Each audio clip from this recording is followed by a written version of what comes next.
Let's do this. Every insane conspiracy theory that turned out to be being true. Heart attack pistol.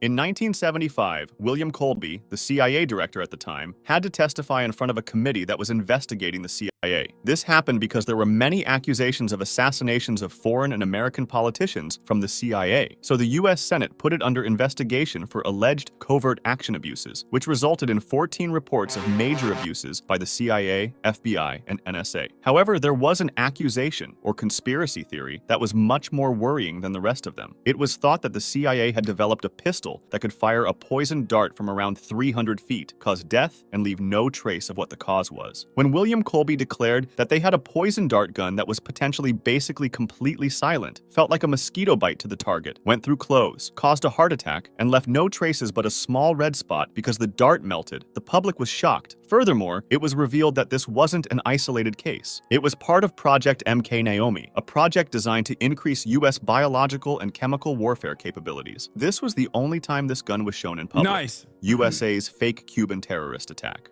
In 1962, during the Cold War, tensions between the US and Cuba were high because Fidel Castro had risen to power in Cuba and allowed communists to join the new Cuban government, nationalized US businesses, and improved relations with the Soviet Union. Furthermore, the Cuban Missile Crisis happened when the Soviet Union placed nuclear missiles capable of hitting the US on Cuban. Unacceptable. Wait. You can tell a lot about an account's politics and understanding of historical, understanding of a history if they mention what preceded the Cuban Missile Crisis. Very important. Now, of course, as a Turkish man, this hits close to home. As a Turkish man, this hits a little close to home because, once again, Turkey not mentioned, okay? But Turkey at the table. Once again, Turkey at the table. Turkey is the table. For those of you who don't know, Russia said that the USSR said that they were going to put missiles on Cuba, directed in the United States of America's direction after the United States of America put NATO missile bases in Turkey. Soil after the U.S. placed theirs on Italy and Turkey. Operation Northwoods was a plan by the United States. Respect! Respect to the paint explainer. Okay? Respect. You can tell a lot. You can tell a lot about a YouTuber and their genuine interest and genuine curiosity in history and understanding of the world by what they choose to omit and what they choose to mention. Specifically Turkey. Very important to mention. Department of Defense to stage terrorist attacks against American citizens and blame the Cuban government in order to justify a war against Cuba. They wanted to hijack civilian planes and make them appear as if U.S. Air Force planes were shot down by Cuba to simulate the downing of a U.S. fighter jet off the coast of Cuba to blow a U.S. ship and to organize terrorist attacks in U.S. cities. The plan also included creating a Cuban communist terror campaign in the Miami area, in other Florida cities, and even in Washington, which would involve bombing. By the way, how insane is that the federal government, like our state intelligence apparatus, was actively talking about doing this? Civilian targets. The plan was approved by the Joint Chiefs of Staff, but was ultimately rejected by President John F. Kennedy because it would have been too risky and could have led to a full-scale war with the Soviet Union. CIA's fake animals. In the 1970s, the CIA developed what they called the Insectothopter, which was a drone the size of a dragonfly and hand-painted to look like one. It was kept secret until December 2003, when it was revealed to the public at the CIA Museum, and the project was abandoned because it was too difficult to fly in crosswinds. Another similar project was the AeroVironment Nano Hummingbird, created with specifications given by the Defense Advanced Research Projects Agency. These weren't the only times they used animals or crafted fake animals to spy on their enemies. During the Cold War, they developed a camera so light that it could be carried by pigeons in order to take aerial photos. I wonder what happened to John F. Kennedy. Does anybody know? Like, after he said he didn't want to do the whole, like, false flag terror attack that would kill American citizens. Sure hope he, had a wonderful blossoming presidential career to completion.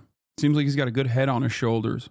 And they even trained some of these pigeons to drop eavesdropping devices onto window ledges. However, despite successfully placing some of these devices, no usable audio was captured from them. They even used fake fish to secretly check water samples for the presence of nuclear runoff or other suspicious substances. USA's fake Vietnam attack. In 1964, tensions between the United States this account is amazing. and North Vietnam were at an all-time high, and things worsened on the 2nd of August when North Vietnamese forces shot at a U.S. destroyer while it was doing a covert operation close to North Vietnamese territorial waters. The U.S. government then, on the 4th of August, said that a second attack happened, while this was false. The commander of the Maddox, Captain John Herrick, initially reported the attack but later expressed doubts, attributing the radar signals to freak weather effects. And despite these uncertainties, the Lyndon Johnson administration relied on misinterpreted communications intercepts to conclude that the attack was real. Also, in October 2005, the New York Times reported that Robert J. Hanyuk, an historian for the NSA, concluded that the NSA distorted intelligence reports passed to policymakers. He said agency staff deliberately skewed the evidence to make it appear that an attack had occurred. This was probably done with the goal of providing the Johnson administration with the justification needed for military action in Vietnam. Years after the incident, Robert McNamara, the Secretary of Defense during the time, admitted himself that the August 4th attack had Wait a minute, what? never occurred. The Johnson administration was probably just seeking a reason to escalate American involvement in Vietnam as Cold War tensions increased, and the domino theory made its way through the U.S. military, which said that the fall of one country to communism would lead to the fall of others in the region, causing more fear. Because of this false operation, Congress passed the Gulf of Tonkin Resolution, granting President Johnson broad powers to conduct military operations in Vietnam without a formal declaration of war. Canada's gay radar. At that time, What? Okay, this one I didn't know either. What are we talking about? Every insane conspiracy theory that turned out to be true. That America staged a fake attack to... America created a fake attack to set the stage to invade Vietnam. That the CIA has a heart attack gun. That America openly, like the CIA openly tried to do a false flag terror incident to also set the stage to invade Cuba. homosexual people were persecuted by the Canadian government, and they were trying to find new ways to get rid of them from public jobs, especially the police and military. In the 1960s, Dr. Frank Robert Wake, a psychology professor at Carleton University, developed what's called the gaydar or fruit machine, which was a series of psychological tests with the purpose of... Okay, this is so funny because it's like, dog, you're Canadian. It's gonna do false positives across the board, you know? Of identifying gay men. It worked by using erotic images and what were thought to be homosexual words to see if there were any physiological changes that could point to a sexual arousal, such as the dilation of their pupils. Of course, this machine was completely pseudoscientific and unreliable. The room's light could change the dilation of the pupil, and many more outside variables made it faulty. Nonetheless, these tests caused hundreds, if not thousands, of people to get fired. The US government poisoned alcohol. From 1920 to 1933, the United States banned alcohol, entering the Prohibition era. This made the alcohol black market flourish, enabling criminal organizations like the Mafia to enrich themselves. So the United States government had to find a way to stop this. They went to extreme lengths to try to reduce the black market's activity and to make people stop drinking. But their efforts had poor results, so the government became frustrated and started adding large amounts of methyl alcohol, a substance that made the illegal drinks really dangerous, as a very small amount of undiluted methyl alcohol could kill a human being. This was probably done thinking that the black market sellers would have avoided selling poisoned alcohol to their customers, as they would have lost them when they died. But they didn't take into account that the demand for illegal alcohol was so booming at the time that the sellers didn't really care about their customers' lives. The effects quickly showed. In 1926, in New York City, 585 people died from this government action, and over 5,000 fatalities from this poisoning, at least a 600% increase I don't know this either. from the previous deaths from alcohol were said to have resulted in the entire country. CIA's fake vaccines. During the hunt I didn't know this. This account is amazing. for Osama bin Laden, the CIA conducted a secret operation using a fake hepatitis vaccination program in Pakistan to illegally collect blood samples and confirm the presence of bin Laden or his family. The CIA planned to compare the DNA samples collected from the program with the DNA of bin Laden's sister, who had died in Boston in 2010. The program ultimately failed. It led to the arrest of a participating doctor, Shakil Afridi, and was widely criticized for undermining public health. The operation is blamed for increasing vaccine hesitancy in Pakistan and triggering violence against healthcare workers, who were perceived as spies. As a result, Pakistan saw a resurgence of polio, becoming the country with the highest number of polio cases in the world by 2014. The CIA director issued a directive in 2013 prohibiting the agency from using vaccination programs for operational purposes, including Would it shock you to find out that the CIA deliberately spread vaccine misinformation as recently as 2021 and 2022? I wonder if he'll talk about this, but China, in an effort to increase soft power and also not be weird, gross, profit seeking monsters, decided to send Sinovac, their own COVID vaccine, to the Philippines. Now, if you know anything about China, there's a lot of, let's just say, back and forth, a lot of water wars going on in the South China Sea, where Filipino boats will sometimes be sprayed with water by the Chinese Coast Guard. So there's already a little bit of friction between the two nations, but China wanted to offer a lending hand to the Philippines, whereas Western nations were taking their sweet time in delivering vaccines to the country. America saw this as a major problem. The American State Department looked at that and thought, we can't have people in the Philippines feeling like China is there to protect them. So they worked tirelessly behind the scenes to create anti-vaccine campaigns in the Philippines to undermine the public opinion on vaccination campaigns in general, and specifically Sinovac, that the Chinese vaccine would kill you if you took it. They did in the Philippines what Americans do here to our own. The Pentagon ran a secret anti-vax campaign to undermine China during the pandemic. The U.S. military launched a clandestine program amid the COVID crisis to discredit China's Sinovac inoculation. Payback for Beijing's efforts to blame Washington for the pandemic. One target, the Filipino public. Health experts say the gambit was indefensible and put innocent lives at risk. Anywhere where you saw countries that deal with China, where there is like a tremendous number of anti-vaxxer fears, who knows if the State Department had a hand in that? We know for a fact that they did in the Philippines. And that was certainly almost a decade after the CIA openly came out and were like, my bad about the Osama bin Laden, Pakistan situation. Yeah. Hashtag China Ong virus. This post, identified by Reuters, matched the messaging timeframe and design of the U.S. military's anti-vax propaganda campaign in the Philippines, former and current military officials say. Social media platform X also identified the account as fake and removed it.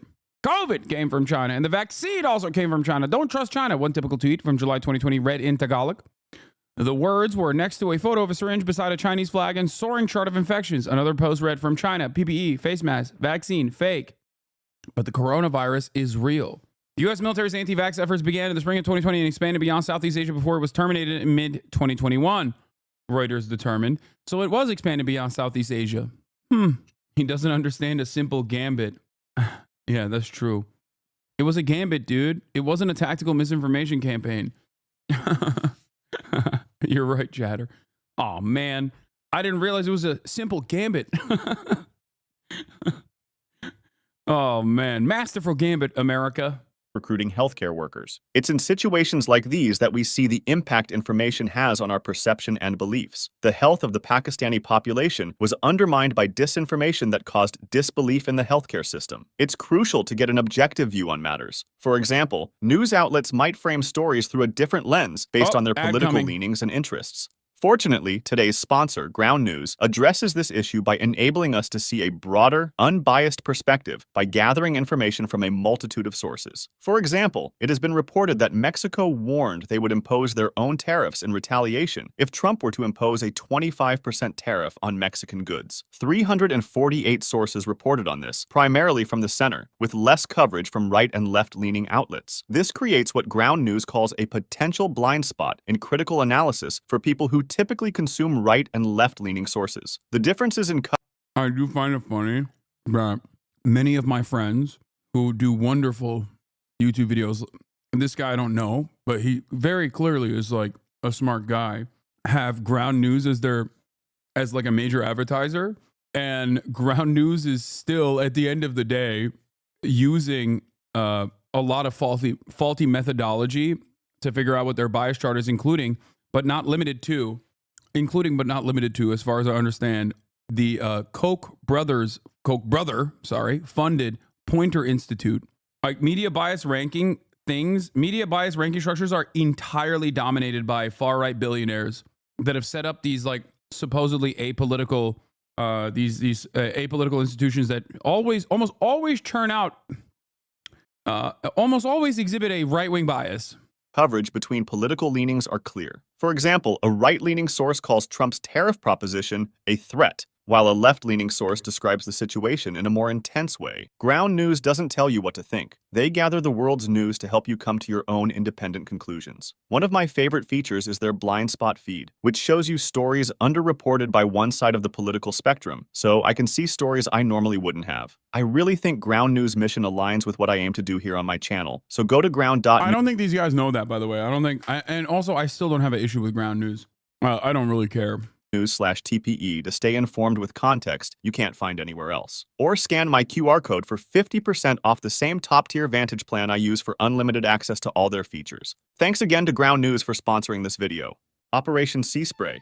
In 1950, the Navy wanted to test the vulnerability of a city like San Francisco to a biological weapons attack in a project called Operation Sea Spray. To do so, they released two types of bacteria, Serratia marcescens and Bacillus globigii, into San Francisco Bay. The operation happened between September 20th and 27th, and the bacteria were released from a ship off the coast of San Francisco. It's said that they did this because they thought they would have been harmless to humans, but on October 11th, 11 residents checked into Stanford Hospital in San Francisco with very rare, serious urinary tract infections. 10 of them recovered, but one man, who had had recent prostate surgery, died 3 weeks later from a heart valve infection. His relatives later tried to sue the government, but they lost because the bacteria used in the test was unproven to be responsible for his death. The urinary tract outbreak was so unusual that the Stanford doctors wrote it up for a medical journal. None of the other hospitals in the city reported similar spikes in cases, and all 11 victims had urinary tract infections following medical procedures, suggesting that the source of their infections was inside the hospital. Cases of pneumonia in San Francisco also increased after Serratia marcescens was released, even though a causal relationship has not been established. Overall, the Army determined that San Francisco had received enough of—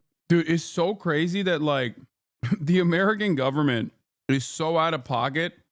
This is something I try to explain to people all the time. Like, they don't even care about Americans, man. Like, what is the expectation that they would ever care about, like, Palestinians or Pakistani people or the Filipino population? They don't even care about Americans. These same institutions are supposed to, you know, protect all Americans from enemies, both domestic and foreign. Meanwhile, we need protection from the military. of a dose for nearly all of the city's 800,000 residents to inhale at least 5,000 of the particles, which is within the range of infectivity for anthrax. Project Sunshine.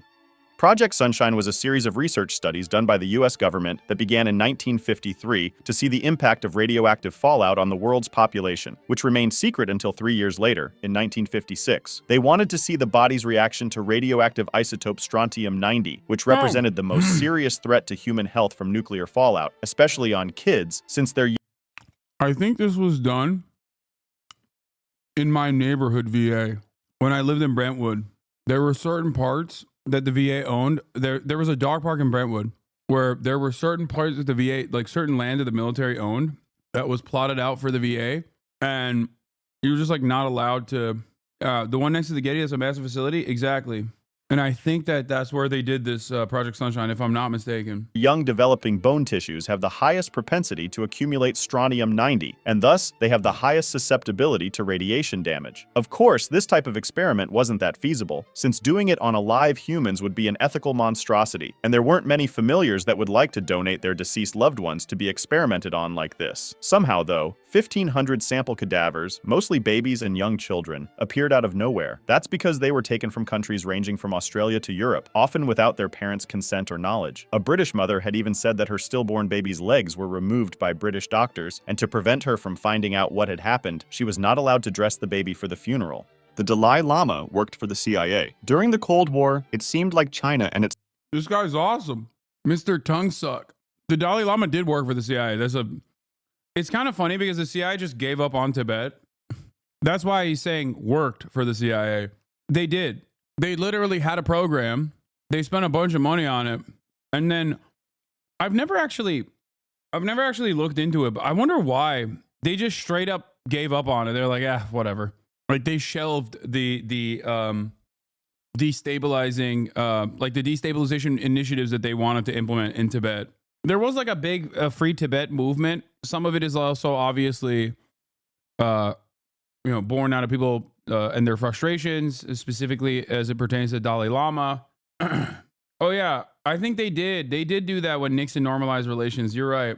But in a lot of instances, they don't actually do that. Like they don't actually give up on stuff like that far long after. I mean, it's like Nixon normalizing relations also still Nixon's normalization agreements also still came with what's the term? I mean, the normal term is lying, but there is another there's another term that they used to use, strategic ambiguity. Across China's west, the Communist Party is placing children in boarding schools to assimilate a generation of Tibetans into the national mainstream and mold them into loyal citizens. Country that bombs schools with 4,000-pound bunker busters calls out country that provides boarding schools for its kids. Hundreds of thousands of Tibetan children are being separated. I mean, you'll see more of this sort of stuff in the upcoming administration, especially as we gear up. We redirect all of our efforts into all the evil that China is doing. So there'll be, I think what America is going to do in the next decade, as far as like anti-Chinese sentiment, is going to make anything that we've seen so far look silly. They openly allotted almost $2 billion to specifically this, some of which is these kinds of initiatives. Like they have a lot of money invested in instilling anti-Chinese sentiment. Its Communist Party wanted to increase their influence on Tibet, which worried the United States. Tibet.